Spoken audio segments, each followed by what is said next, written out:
Less than 3 years ago, Fingers specialised metal fabrication gambled on gas. Owner Mark Taylor saw the potential of the emerging industry and seized the opportunity to move his modest business from Winnellie to this big, bold factory at East Arm.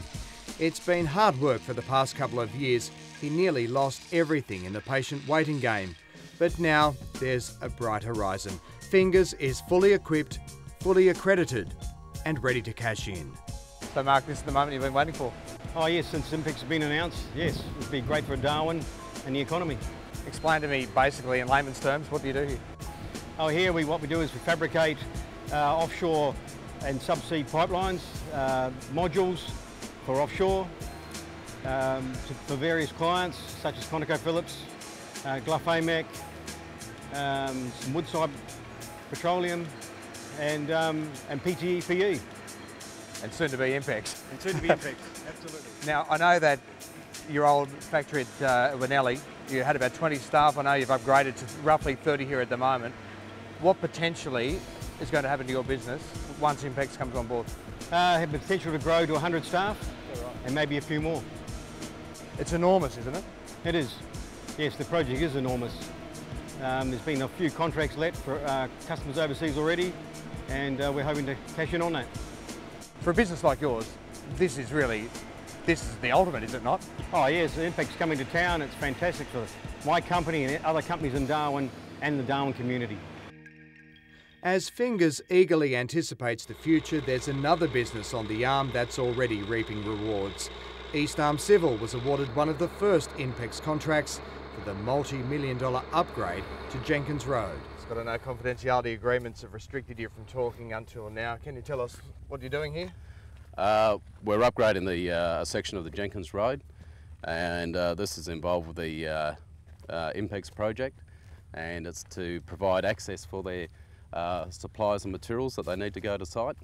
It's a big project. Can you tell us a little bit more about it? It consists of widening the road, a fair bit of earthworks, new pavements, drainage, and a significant intersection out on Channel Island Road. For you, how's this been for your business?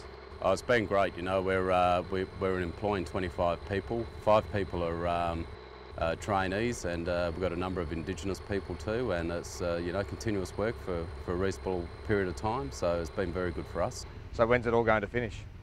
Directly after the wet season. Hopefully the rain will hold. For every dollar that INPEX is spending, there's a ripple through the broader economy. It's why the Chamber of Commerce is so optimistic about where Darwin is headed. I think hospitality is going to see it, retail is definitely going to see it, purely and simply because all of a sudden you're going to have people in the economy or people in Darwin with money to spend. And you'd be very silly if you didn't try and attract it to be spent here.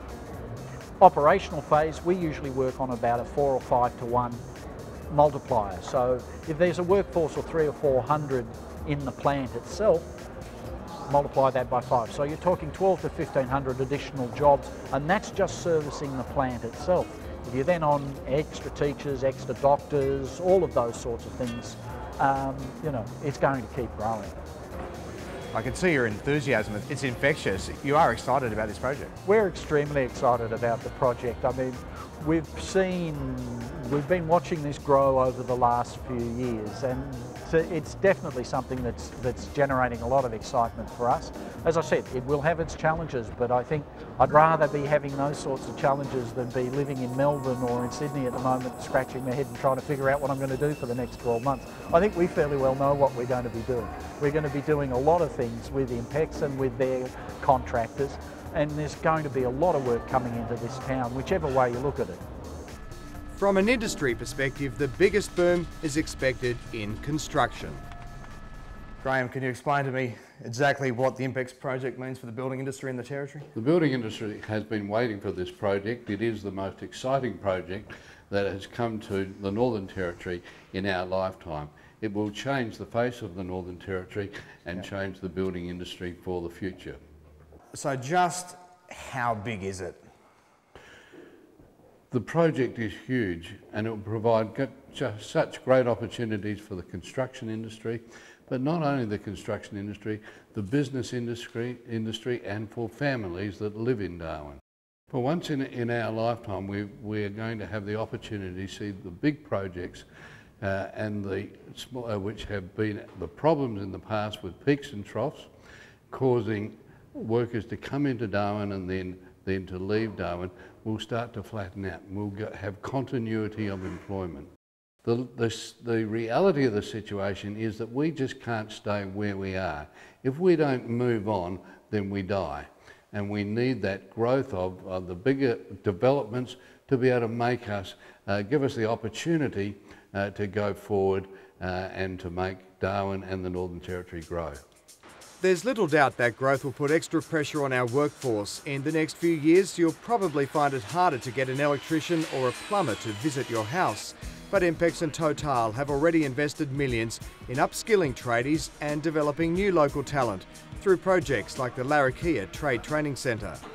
We provide a whole range of trade training for Territorians to come here and learn skills right across construction, engineering, civil construction, motor vehicle maintenance. So it gives people an opportunity to get those skills that they need to be a part of the economy.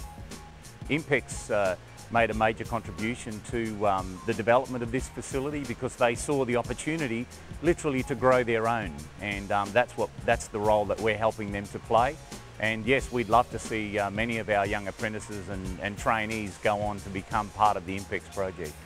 Yes, there is a limited number of resources available to not only our project but many other projects and the wider population of Darwin in terms of qualified tradespeople, trained professionals to undertake the kind of work that we need done.